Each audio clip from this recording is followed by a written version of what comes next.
Pemerintah Kota Makassar berhasil mempertahankan opini wajar tanpa pengecualian dari Badan Pemeriksa Keuangan Perwakilan Sulawesi Selatan. Opini WTP didapatkan atas hasil pemeriksaan laporan keuangan pemerintah daerah atau LKPD tahun anggaran 2025. Capaian tersebut menjadi opini WTP kelima secara berturut-turut yang diterima Pemkot Makassar.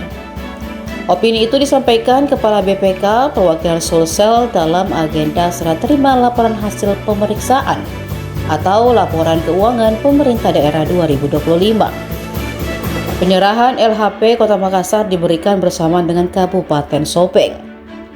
Wali Kota Makassar, Munafri Arifudin dan Ketua DPRD Supratman menerima langsung hasil LHP tersebut dari tangan Kepala BPK Winner Franky Halomoan Badulu.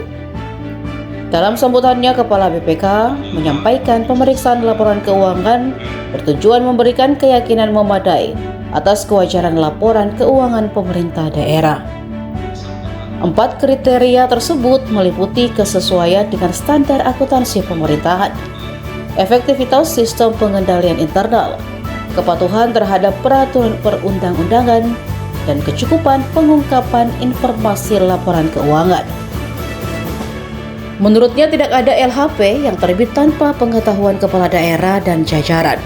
Semua temuan telah didiskusikan sebelumnya. BPK mencatat terdapat 11 temuan pemeriksaan dengan total 27 rekomendasi yang harus ditindaklanjuti Pemkot Makassar. Salah satu temuan yang menjadi perhatian yakni pengelolaan retribusi pelayanan persampahan atau kebersihan yang dinilai belum tertib. Meski kembali meraih WTP, Munafri menegaskan masih ada pekerjaan rumah yang harus segera ditindaklanjuti oleh pemerintah daerah. Tentu ada temuan yang ditemukan 11 temuan, tapi menurut saya menurut BPK itu bukan temuan temuan yang bisa cepat diselesaikan karena mungkin salah penempatan, salah pencatatan gitu. Dan ada 27 rekomendasi yang harus kita jalankan, artinya jangan sampai teman-teman berulang terus. Nah, teman-teman di lingkup pemerintah Kota Makassar setelah ini harus memastikan seluruh temuan ini diketahui seluruh SKPD untuk tidak lagi dilakukan kegiatan yang seperti itu. Kita berharap setiap tahun teman-teman ini semakin bisa kita minimalisir. Jangan nanti temuan tahun ini sudah beres, muncul lagi teman-teman baru di tahun berikutnya. Bukan itu yang kita harapkan. Kita harapkan bagaimana tata kelola keuangan daerah ini betul-betul menjadi tata kelola yang benar-benar memberikan dampak dan manfaat yang baik kepada masyarakat. Ini adalah sebuah proses pertanggungjawaban kita kepada publik, mengelola uang publik, mengelola budget publik, mengelola kegiatan-kegiatan yang ada, jangan sampai tidak memberikan dampak apa-apa kepada masyarakat. Pak, Bukan. diberi waktu 60 hari Pak untuk menindaklanjuti itu bisa Pak ya? Insya Allah pasti akan bisa untuk kita lakukan, karena kan kesalahan-kesalahan itu ada di dalam kita, kecuali kalau berhubungan dengan pihak lain yang tidak ada dalam kewenangan kita, mungkin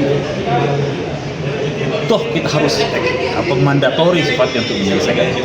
Pak Wali, ke depan upayanya untuk mempertahankan opini WTP seperti apa? Yang paling pertama kita harus taat asas dalam sistem pengumpulan keuangan. Karena begini, ini kan sudah ada aturan-aturannya, sudah ada materi-materinya, tinggal kita mau ikut atau tidak. Persoalannya kalau kita tidak ikut ya pasti menjadi temuan. Padahal ini kan aturan ini dibuat yang semakin baik, artinya tata kelola keuangan ini punya pakem, punya aturan yang tinggal diikuti jalan. Nah, persoalannya ini teman-teman kadang-kadang menginterpretasikan sesuatu yang harusnya dikonsultasikan dulu. Nah, setelah itu baru kita ambil keputusannya seperti apa. Jangan nanti diambil keputusan, baru ternyata keputusan itu kurang benar, baru akhirnya menjadi temuan. Harusnya kan dikonsultasikan dulu. Kalau begini bisa enggak? Kalau saya kasih begini bisa enggak? Download Tribun X sekarang, menghadirkan lokal menjadi Indonesia.